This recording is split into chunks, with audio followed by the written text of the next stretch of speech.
Hi everybody, it's kind of my first time doing like a little talking video, so bear with me. But today I wanted to set up my watercolor palette that I got.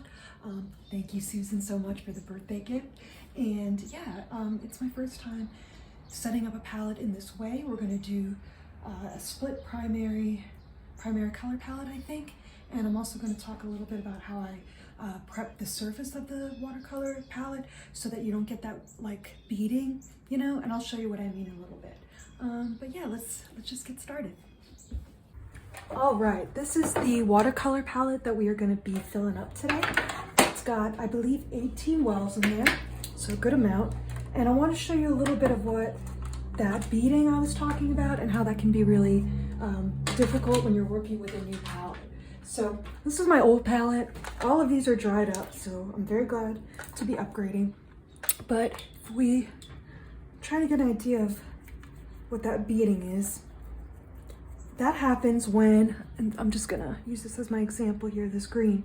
That happens when the palette is new, and particularly plastic palettes, because they have like a chemical fixative on it to keep it shiny, right? So this is the same plastic as this plastic, it's just clear.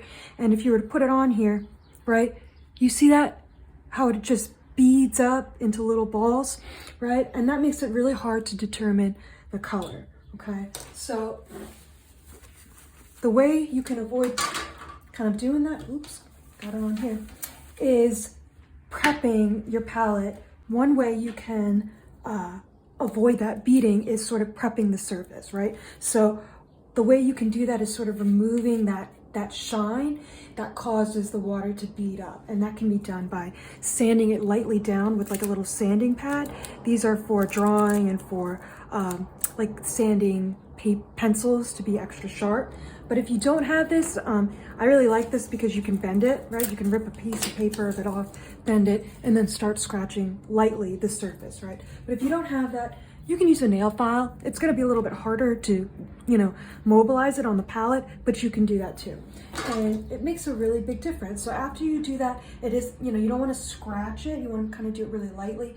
But after that, when you put your color down here, okay, so let's get my green back, get some water. When you put your color down, you know, it's still beading a little, but that's a lot better than here, right? That's a lot better. And another way that the beading will kind of dissipate is simply by using the palette. So this is well used, and all of these wells really don't bead up very much anymore because I've used this for almost a decade. But when you're just starting out, that takes a really long time to get to that point. So that's what I do to prep the surface. I'm gonna have to give this a better clean before I get started. But I did that with this side and that side, not with the wells that you actually put your colors in, just for the areas that I'm actually gonna be using my brush to mix my colors, okay? So that's it for there. All right, my palette is prepped. We're ready for the fun part, which is all the paints. So I mentioned a little bit earlier that I kind of want to do a split primary color palette, and that just means starting out that I'm going to have two colors of a red and a blue and a yellow. Okay, so that's all the colors that we're gonna put in here, and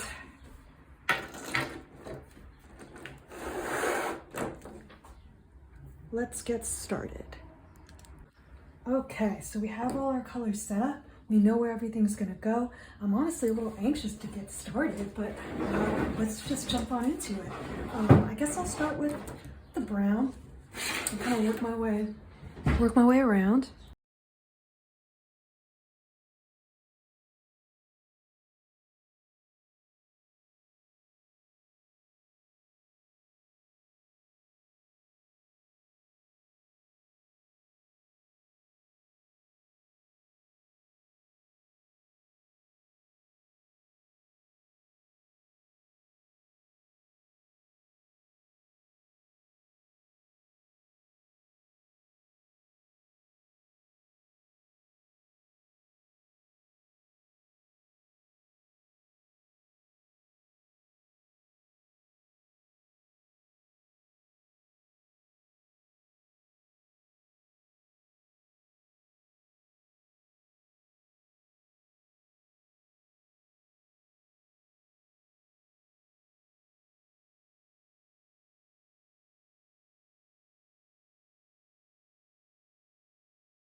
go. This is our final watercolor palette. After this dries, you can start kind of mixing them as usual. You can start now, but yeah. All right, everybody, that is how I set up my watercolor palette. I had a really fun time just showing you how I do it, even if it's kind of been a long time since I've done it. And yeah, thanks for tuning in, and I hope you have a good rest of your day. Okay, bye.